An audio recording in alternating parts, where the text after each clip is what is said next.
अस्सलामुअलैकुम व्यूअर्स। आज हम बनाने जा रहे हैं भिंडी गोला कबाब मिक्स। और उसके लिए हमें चाहिए भिंडी, और इसको हमने अच्छे से साफ़ करके तो इस साइज़ में जो है वो काट लिया है खुश करके। और उसके साथ साथ जो हमें भिंडी के लिए इंग्रेडिएंट चाहिए उनमें है प्याज, 2 छोटी प्याज जो है वो हमने स्लाइसिस में काट लिया हुआ है। और उसके साथ जो है वो हमने 3 टमाटर स्लाइस में काटे हुए हैं। और उसके साथ है हरी मिर्च एक हमने काट ली हुई है। और टमाटर जो है वो इस तरीके से लंबे स्लाइस हमने कर लिए हुए हैं। और उसके साथ जो गोला कबाब हमने बनाने, उसके लिए हमें चाहिए पाव। हमने कीमा जो है वो ड्राई कर लिया है अच्छे से, उसको जो है वो कर लिया हुआ, पानी निकाल लिया हुआ है। और इसके अंदर इसके साथ जो चीज़ें हमने डालनी है वो है हरी मिर्च हमने बिल्कुल बारीक चॉप कर ली हुई है। और प्याज हमने चॉप किया हुआ है, इसको हमने दबा के इसके अंदर से पानी जो है वो सारा निकाल लिया हुआ है। और उसके साथ जो है हमने बेसन लिया है और इसकी बाइंडिंग के लिए। और बेसन के हैं 3 टेबल स्पून जो है वो सही भरे हुए। और ये हम मिक्स करेंगे इसके साथ, कीमा के साथ। और अभी हम डालते हैं बेसन। और उसके साथ डाल रहे हैं हम, एक प्याज है छोटा, एक प्याज। और अच्छे से बारीक चॉप करना है आपने। और याद रखना है कि कीमे के अंदर से अच्छे से जो है वो पानी वगैरह निकला हुआ हो। और कीमे के अंदर भी जो है वो मैंने प्याज, अदरक और लहसुन जो है वो इसके अंदर ग्राइंड कराए हुए हैं।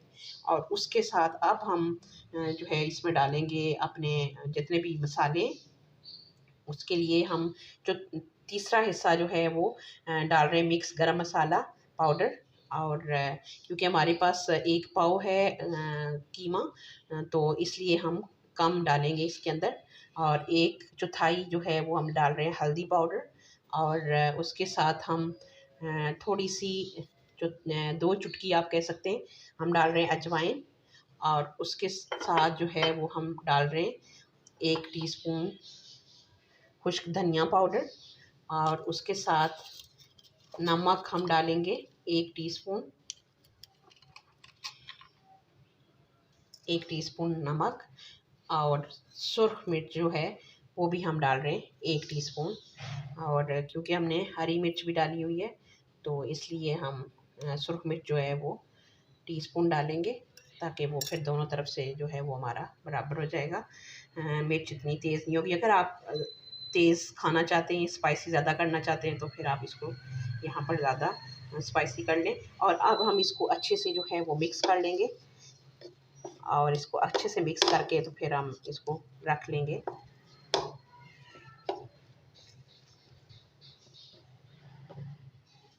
ये व्यूअर्स, अब हम जो है, मैंने बहुत अच्छे से जो है वो इसको मिक्स कर लिया है गोला कबाब को। और गोला कबाब के जितना भी वो मटेरियल था। और ये आप देख सकते हैं, इसको मैंने अच्छे से मल के जो है वो बिल्कुल यकजान कर लिया है। और अब हम हल्का सा जो है वो सीको लगाएंगे ऑयल।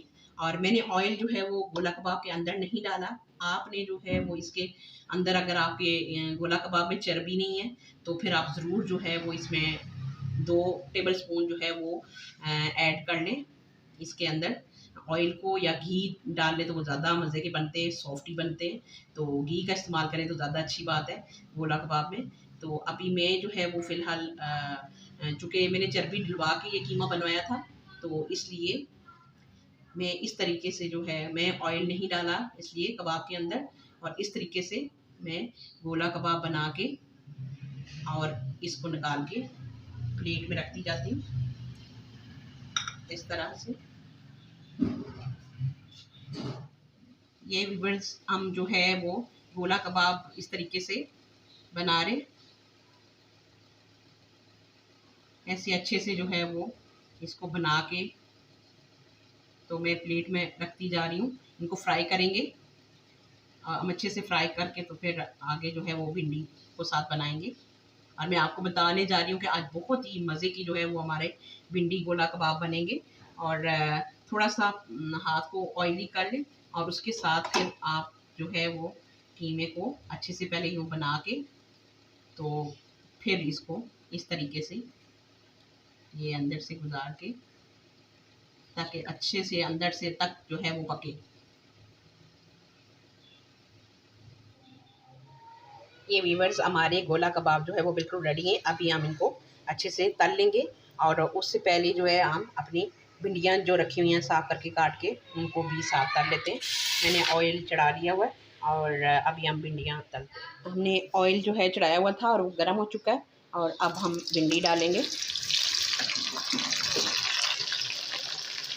और बहुत ज़्यादा तेज़ नहीं रखेंगे ताकि हमारी भिंडी जले नहीं, लेकिन थोड़ा सा मीडियम जो है वो आंच पे हम भिंडी को फ्राई कर लेंगे।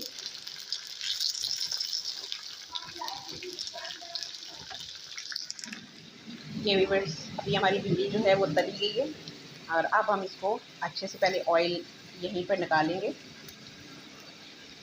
और उसके बाद जो है वो हम बर्तन में निकाल रहे हैं, टिश्यू के ऊपर निकाल रहे हैं ताकि जितना भी एक्स्ट्रा ऑयल हो वो इसमें निकल जाए। ये व्यूअर्स हमारी भिंडी जो है वो हमने तल के निकाल ली है। हमने ऑयल जो है वो थोड़ा सा कम कर लिया और इसी में अब हम गोला कबाब जो है वो तल लेंगे और हमने इसको बहुत तेज़ आंच पे नहीं न तलना क्योंकि अंदर तक जो है वो हमने इनको पकाना है, लिहाजा हम इसको थोड़ा सा लाइट मीडियम आंच से थोड़ा सा कम आंच पे रख के तलेंगे। ये व्यूअर्स हमारे तल गए गोला कबाब, अभी हम इनको निकाल लेते हैं। अभी व्यूअर्स हम इसके लिए मसाला तैयार कर लेते हैं अपनी रेसिपी के लिए और उसमें हमने 1 चम्मच जो है वो ऑयल डाला जिसमें हमने फ्राई किया था उसी में से, और उसमें हमने 1 टीस्पून जो है बल्कि 2 टीस्पून हमने डाली ज़ीरा और उसको हल्के सा फ्राई किया और उसके साथ फिर हमने डाला प्याज और प्याज को हम फ्राई कर रहे हैं। ये भी बस मसाले हमारे 2 हरी मिर्च हमने काट ली और आधा टेबल स्पून नमक है, आधा टेबल स्पून जो है वो धड़ा मिर्च है और 1 टीस्पून जो है वो खुश्क धनिया पाउडर है और 1 टीस्पून गरम मसाला मिक्स पाउडर है और एक आधा टीस्पून जो है वो हल्दी है।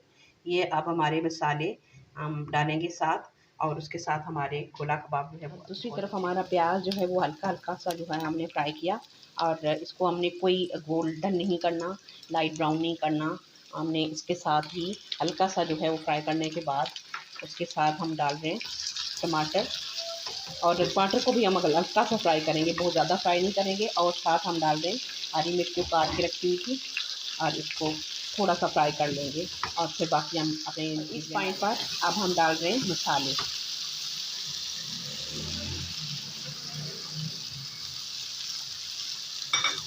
अब उसको भी हल्का सा जो है मसालों को हम फेरेंगे और फिर हमने अपनी वेजिटेबल और गोला कबाब जो है वो डाल लेंगे। अब व्यूअर्स हम अपनी सब्ज़ी जो है वो शामिल करेंगे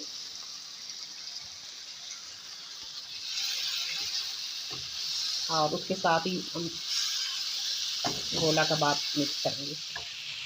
ये व्यूअर्स हम जो है वो मिक्स कर रहे हैं और 5 मिनट तक हम इसे फेरेंगे और उसके बाद हम डिश आउट कर लेंगे इसको और बहुत ही मज़े के जो है वो हमारे गोला कबाब विद भिंडी तैयार हो जाएगा। ये है व्यूअर्स हमारी आज की रेसिपी बिल्कुल रेडी है। आप देख सकते हैं कि कितनी मज़े की बनी है।